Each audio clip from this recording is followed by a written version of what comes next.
Hey guys, Kev here, and I got two knives to show you today. So the first one is the Tack Knives Benji. I talked about this one in a truck video not too long ago, but I wanted to make sure I showed it to you on the desktop so you guys could get a good look at it.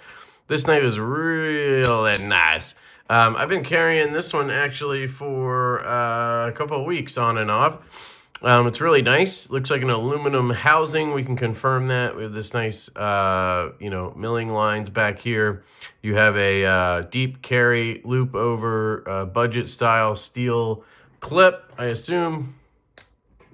Yep. And then you have this really nice show side. This one's called the Benji, which is named after the son of the owner of Tack Knives, because he said this is a little guy and he loves his little guy. And I think that's really cool. Very nice. There's a lanyard slot back here. Really nice marbled carbon furbin. I've seen this a couple times now. We saw it yesterday actually on those Reich knives. It looks very similar. So I guess whoever's making this, I think it's a Chinese style marbled carbon furbin. It's they're on point. Good for them. This one has a really nice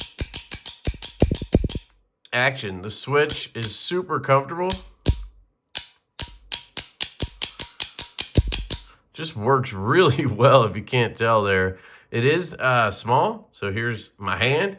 I do have the token OTF in my collection. That is the live wire here. Kershaw sent me this a little bit ago, and I really like the live wire. One of my favorite OTFs, definitely for the price, around 230 bucks or whatever. This one's in Magna Cut, nice and thin, really nice. I've shown you this before, but I don't know, just figured I'd do a comparison here since they're both OTFs. You can see this is a small guy, right? The live wire is not very big. I think it's a 3.5-inch blade. So we can do some measuring here. Obviously, a lot of you guys have seen the live wire, but yep, 3.5, just about. This one is 2.25, maybe a little less than 2.25 on the blade length. Blade edge is just at 2.25. And then you have 5.75, just a little bit over 5.75 total on this knife. It's not very big, but it's very pocketable, carries really well. It's 59 bucks, guys. So I was wrong in that truck video. This is not OEM by Best Tech. This is a Tack Knives knife. So the gentleman who runs Tack Knives also owns and runs Tackcom Knives. You may have seen the unnamed and some other OTFs I've showed you in the past. And I get a little confused of, which is which when they send me stuff. I believe they're working on that to kind of clarify things for everybody. But basically the way to look at it is Tackcom is the higher end line. Those are made by by Best Tech, sorry. These are made by a different OEM. I don't know the name of it. They didn't mention it to me. So it's a little bit more affordable, right? Because it's a $59 knife. It's in D2. Obviously, even with D2, Best Tech's not making anything that you can sell for $59. And Tackcom, Tack Knives, they're always trying to be fair with their pricing. They did the unnamed in titanium, Magna Cut, very nice knife, and it was $250 and a Best Tech build. Trust me, that's a good price from them. So they're giving you as fair a price as they can. I can tell you that, so that helps at all. Anyway, this switch is awesome, and I think D2 is kind of a good option, actually, on an OTF like this, because personally, I'm not a big OTF guy, meaning I don't like OTFs all that much. I don't mean big OTFs, not that this is big, but the point being is getting one for 59 bucks to throw in the pocket and have that kind of token OTF is actually kind of nice.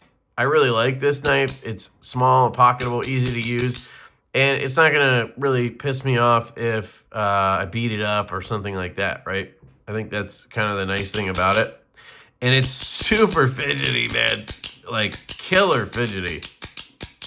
I had a little bit of an issue the first couple of days I had it. Randomly, when I would do it right hand only, it was weird, right-handed, I would kind of go to deploy it like this. And sometimes when I have an OTF, I kind of test the switch. I go slow, see if it needs like that constant pressure. Then I'll jam it, and you know, I just mess around with it to see how it is.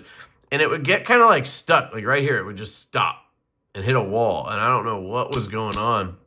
Well, I cleaned out. There was like frog lube down in here on either side of the switch. I cleaned that out with one of my handy dandy Q-tips. You can get these on Amazon. I think I updated my descriptions to have this, but basically just search micro applicator on Amazon. They're stupid cheap. You can get 400 or 500 of these. They come in these cool tubes that you can open, kind of like a, you know, like a salt shaker or something, and get them out.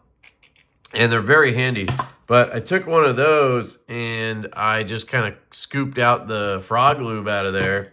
And then I put in KPL Heavy. Now, I wouldn't use KPL Heavy on the actual OTF action, but on the switch, you can put a little, just a tiny dot in front, tiny dot in the back, and then just work it. That's what she said, or he said, I don't know. And it went away pretty quick. So I think that frog lube was just jacking something up. Maybe there's a rough spot in there or something I scooped out, you know. It's been perfect ever since, no problem at all. So I'm not going to hold that against the knife or anything. I would suggest it's probably an assembly error or something. They put too much in there or whatever. But I mean, you can see, geez, it's just so fun. Yeah, you have a stonewash blade, which is really nice. If you're going to have D2, at least coat it or stonewash it. So we are trying to stop the rust. Carried it in my side pocket for a couple weeks on and off. Definitely been in pocket at least 7-8 days out of that time. Kind of just been carrying it, and you know, you don't even notice it's there. And then you're like, hey, I need a knife. And you grab it out and open some boxes. Now, it has some loosey-goosiness.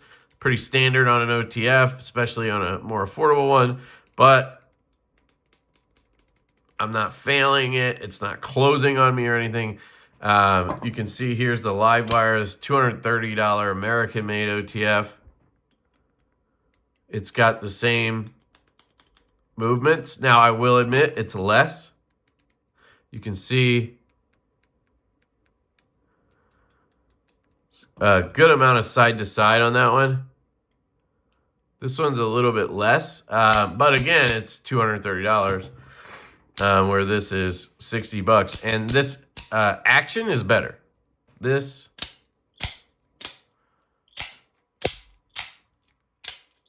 you can hear it kind of screeching. Again, it's fine, but it's not one of those ones that's like super quick. It's kind of slow, where this one,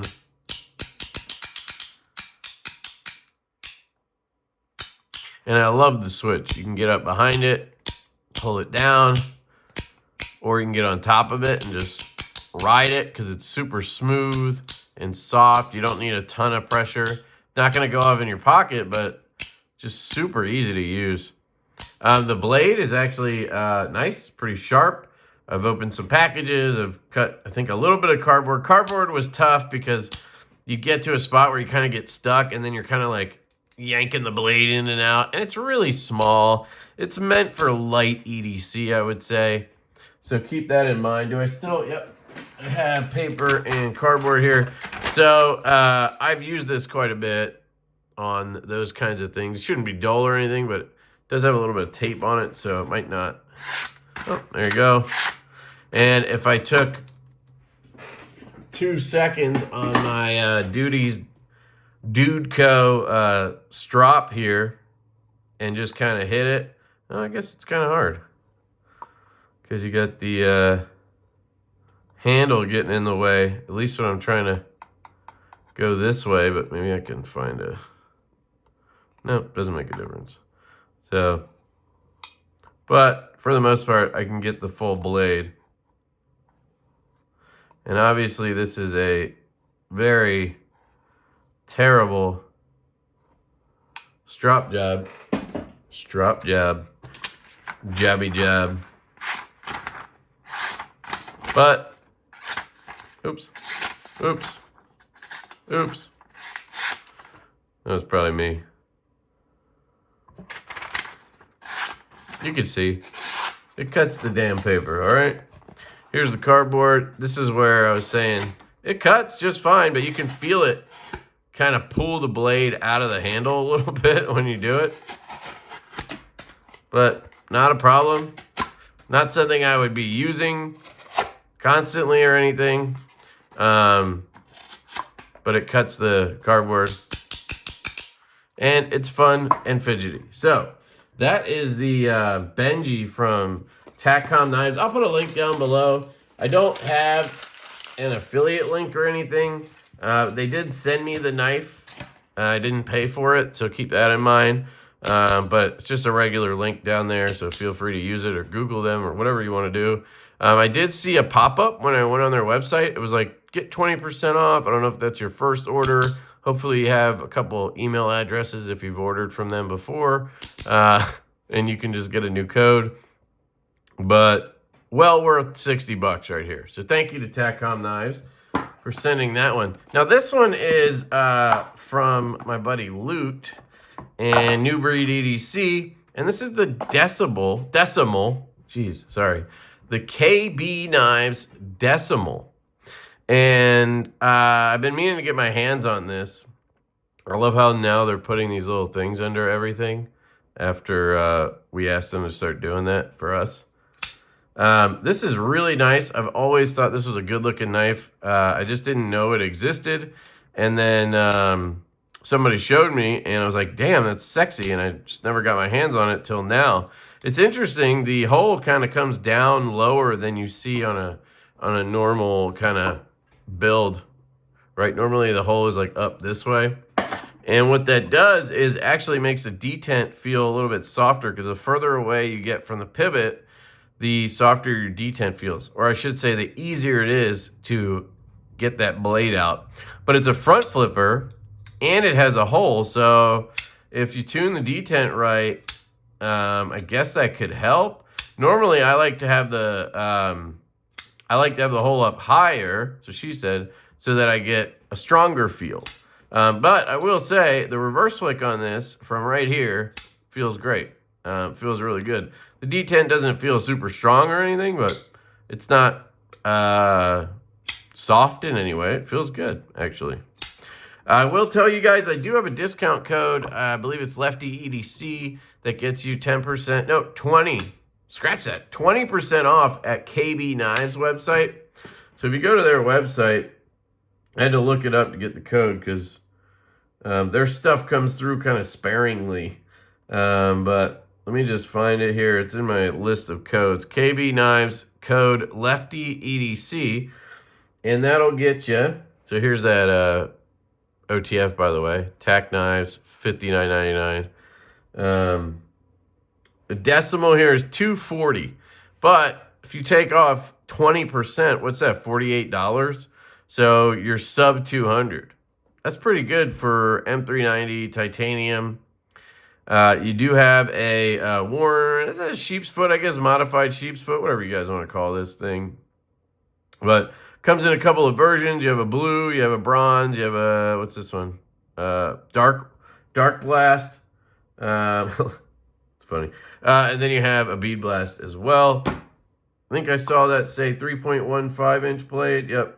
3.15 inch blade, so about 7 1/4 overall would be my guess. Really nice. I mean, it's got a thin, like short handle, I guess. It's not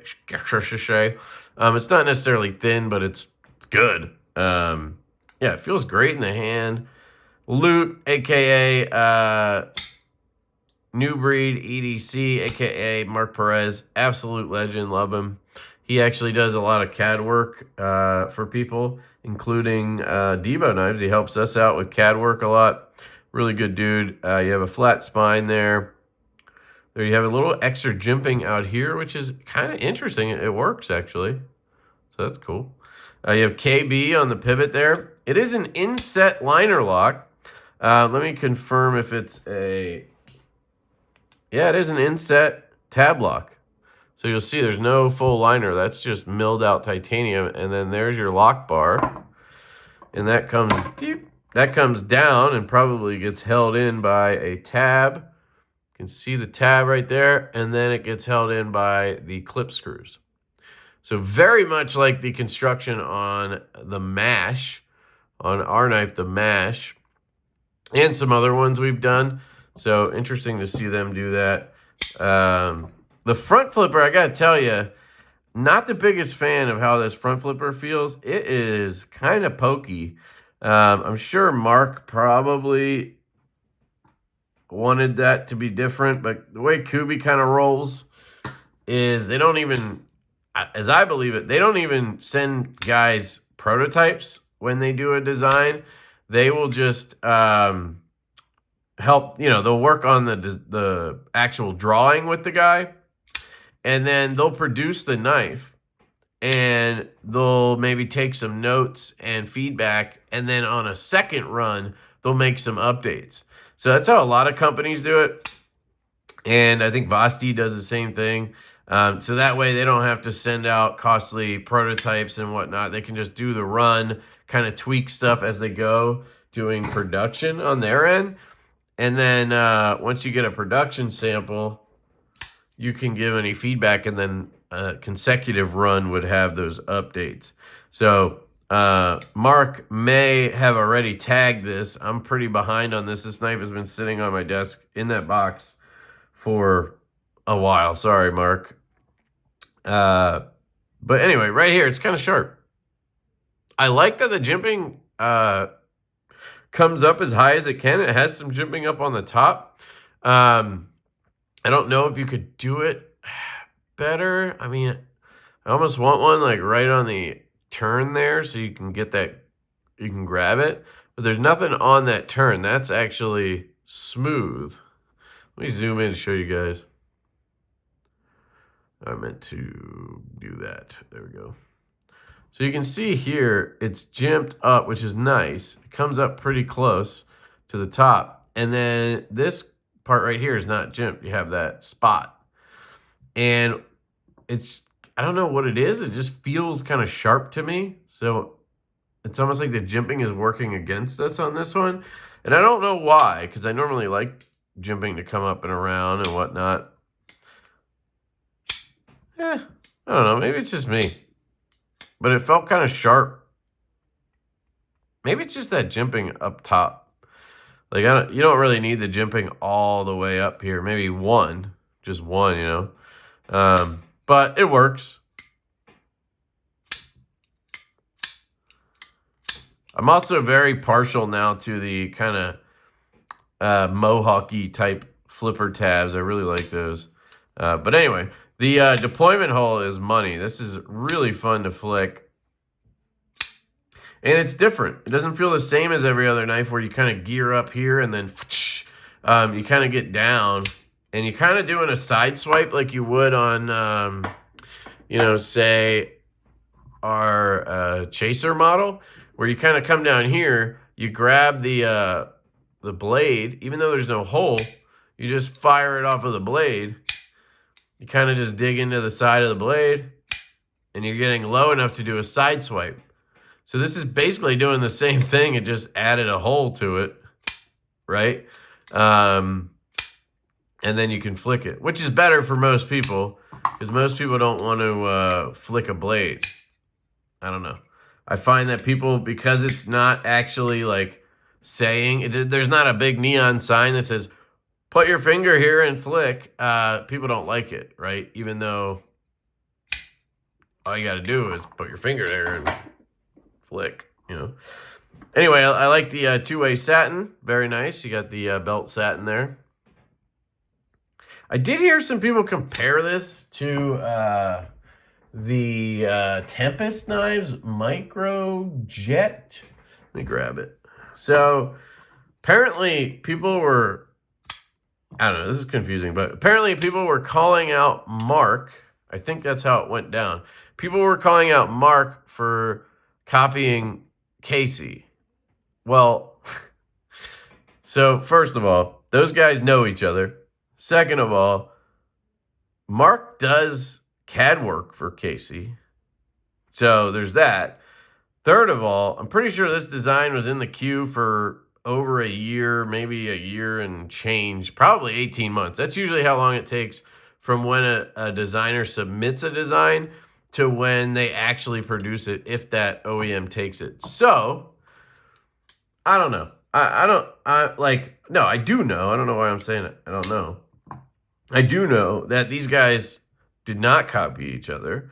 I know that these were designed separately, even though these guys work together on some stuff. Basically, Casey will reach out to Mark and be like, hey, can you do the CAD work for me? Here's my drawing. And he'll, show him his sketch.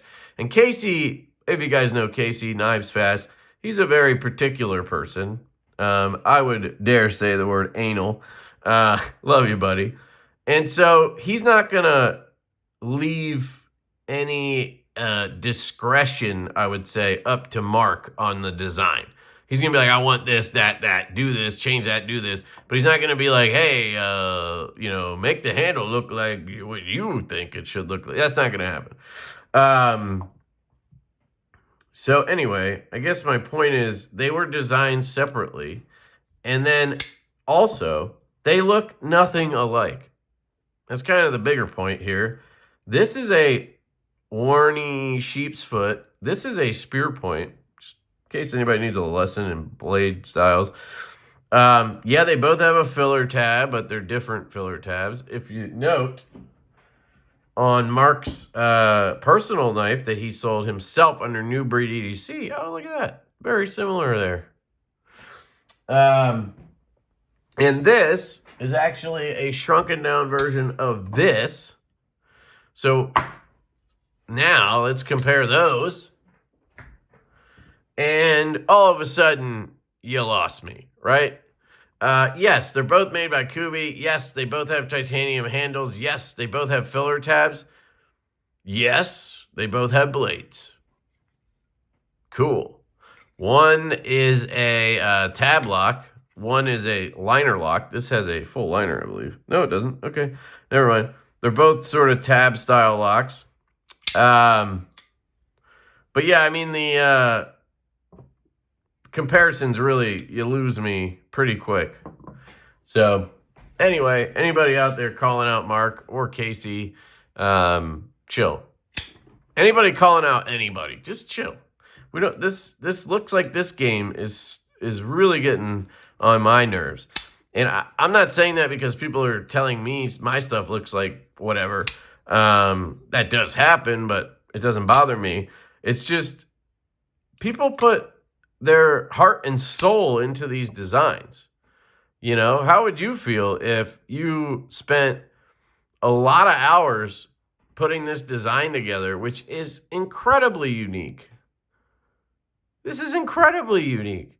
And then all of a sudden, somebody's out there, starting a group of people going, oh, you copied this guy, when one, they don't even look alike at all. And two, you probably finished your design a year before he ever did his. Like, we got to chill with that stuff. To me, that's one of the biggest cancers in the knife community, is the looks like this people. Now, there is one way that it's okay, and that's the way, sounds dumb, that's the way I do it. No, the way my brain works is my brain connects designs, right? So what I'll do when I get a knife in is I'll be like, oh, that blade it kind of reminds me of like a X with a G handle, right? So I'll be like, oh, none of these actually are connected. But like, oh, that looks like a Sharp by Design, blah, blah, blah, blade, and it mixed with a Spyderco PM2 handle, And that's just how my brain connects things. But whenever I do that, I'm not saying, they copied this and that. I'm just saying, ooh, this, and that's just kind of how my brain works. That's totally different than being like, oh, you fucking stole this guy's design. It's, anyway. I'll give you an example. This clip reminds me of a Booze Blades clip. I might even still have that clip. Here it is.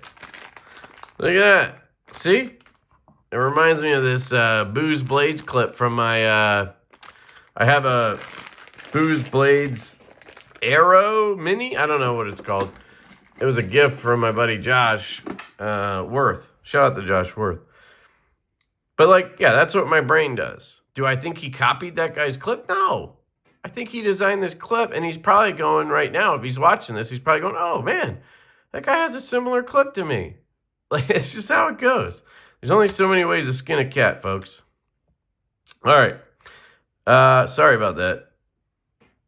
I did not mean to go down a rabbit hole there. This is really cool. So if you're late to the party like me and you're interested, the decimal here is really nice. The flipper tab I'm getting used to. It's just it's a little pokey on the end. It's not bad, though. It's not bad, though. But if they do another run, I would suggest maybe doing something. You know what's kind of cool about it? It almost looks like a reverse. Here we go. He copied this guy. He did copy it, I'm telling you. It looks kind of like a backwards flipper tab from one of those Vero style flipper tabs. Oh, he copied Vero. Oh my goodness. Doesn't it? Doesn't it look like, if you didn't know better, that you could pull it this way? Witching. Yeah, I don't know. Anyway, I'm going to shut up. Great knife, Mark. And great knife, Tack Knives. You guys are both doing a really good job. Love you guys. And I'll put a link down below. Again, you can get 20% off on the decimal. And if you go to their website, you might get a pop-up for that too.